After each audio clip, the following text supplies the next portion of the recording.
para iniciar la conversación que arrancamos en estos momentos con Daniel Córdoba, economista y presidente del Grupo Invertir. El Ejecutivo anunció la semana pasada el plan 150.000 para acelerar la economía, parte de un paquete de 6 medidas, ¿no?, que entiendo yo implica pues una inyección de 6.600 millones de soles. Porque claro, Daniel, gracias por estar con nosotros esta mañana.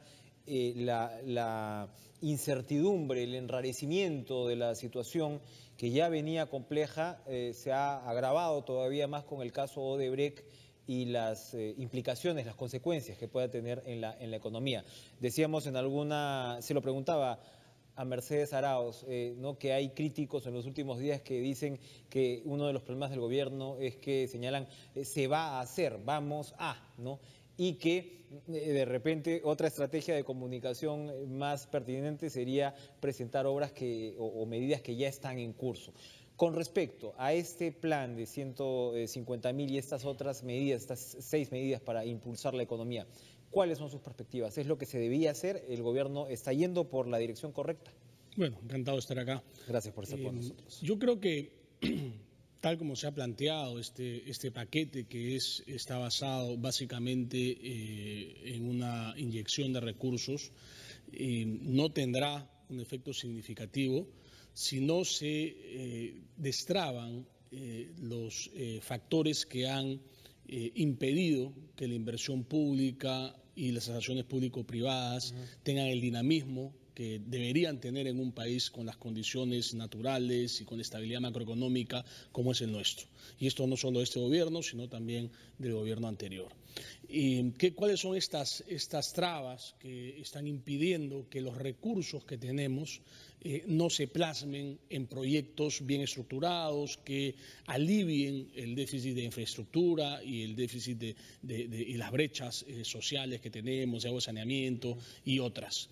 En primer lugar, en el largo plazo, digamos, en la estructura que tenemos de nuestro aparato público, hay una incapacidad técnica del gobierno nacional, regionales y locales para utilizar esos recursos de manera eficiente y eficaz, es decir, rápidamente y de manera eficiente en términos de cierre de brechas, ¿no?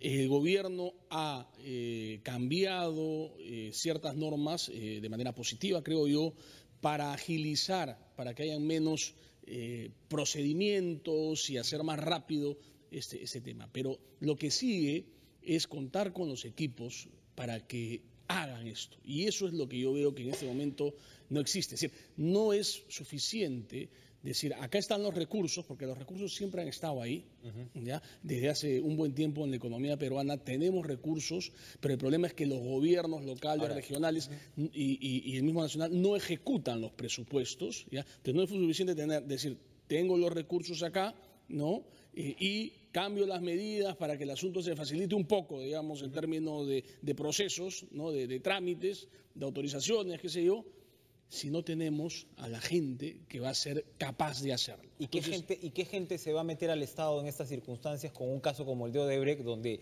el paradigma de la inversión de los últimos años se ve severamente cuestionado? De repente, como siempre pasa en estas circunstancias, ya de manera pues exagerada, extremista, qué sé yo, y tienes un caso como el de Chinchero, ¿no?, donde, bueno, en fin, acabamos de discutirlo con el congresista Arce, un contrato cuestionado que viene de atrás y bueno, y de todas maneras, al final Vizcarra dice, ¿sabes qué? Voy a esperar la opinión de la Contraloría, e igual corre el riesgo de ser interpelado y eventualmente censurado.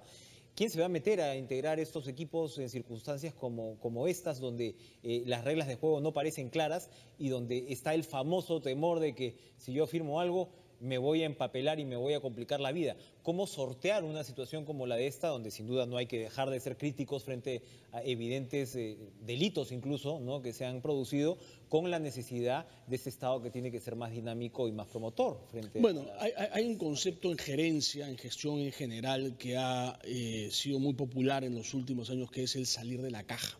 Es decir, el pensar diferente. Si seguimos haciendo, Einstein decía, ¿no?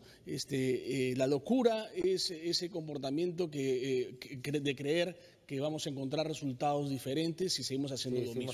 Y lo que está haciendo este gobierno es más de lo mismo, porque es lo que hicieron en el gobierno de Toledo y lo que hicieron ahora.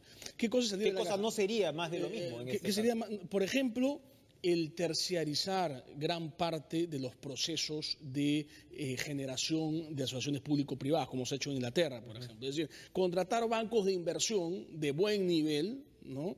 Debidamente auditados, ¿no? Para que agilicen los procesos de concesión, es decir, terciarizar algo que Proinversión, por ejemplo, no está en capacidad de hacer.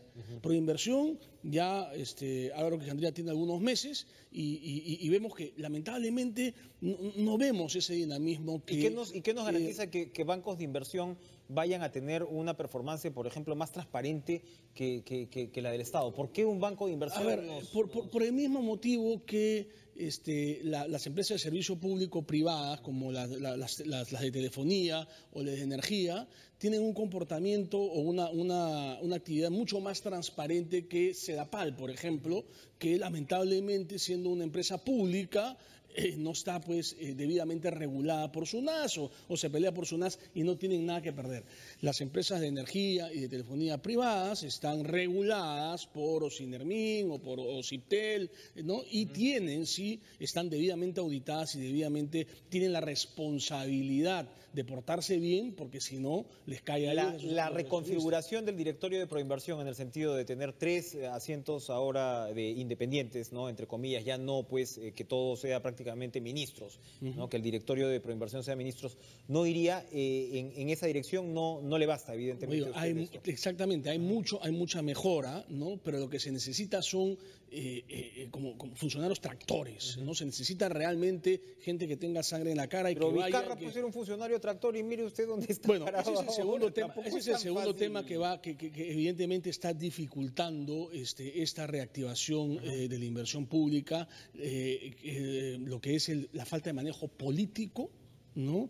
Y los problemas que tienen que ver con los problemas de corrupción que vienen de gobiernos atrás. Es decir, por ejemplo, usted mencionaba Chinchero. Yo estoy convencido que en Chinchero no hay un problema de corrupción. Conozco a los actores, sé que son correctos, pero sí han habido problemas de conflictos de interés, ¿no? Y un momento político en el cual era una torpeza, ¿no? Ha sido una torpeza, creo yo, firmar una adenda que, por más que esa adenda ahorraba, de acuerdo al contrato mal hecho, digamos, ciertos recursos, lo que ha debido hacerse ahí es negociar, digamos, que el contrato se revierta y volver a concesionar. Políticamente es lo que correspondía. Pero ¿qué trabajo político se hizo? Se hizo un trabajo político de levantar al Cusco para exigir la adenda. Entonces, eso no me parece que ha sido una estrategia política adecuada, ¿no? Y después, la lentitud para reaccionar a lo del norte, por ejemplo, para hablar de la coyuntura actual, ¿no? La lentitud para enfrentar y la actitud que contrasta, yo no tengo nada que ver con el fujimorismo, pero con la actitud que tenía, por ejemplo, un Alberto Fujimori en el pasado, que iba, se quedaba, tenía una estrategia política que estaba en consonancia con lo que la población demandaba en términos de atención y que después tenía una capacidad ejecutiva más alta, ¿no? Porque realmente ejecutaba mucho de lo que decía, ¿no? Entonces, yo creo, o sea, como digo, yo no tengo nada que ver con ese régimen ni con ese partido político, pero sí lo que yo veo es que hace falta una estrategia política que acompañe y una estrategia de gestión, como decía anteriormente, que acompañe este paquete reactivador con la finalidad de que se den las cosas. Acordémonos de lo que pasó en Ica y el desastre que fue ese proceso de reconstrucción, ¿no? Muy bien, muchas gracias, Daniel Córdoba, por estar con nosotros esta mañana.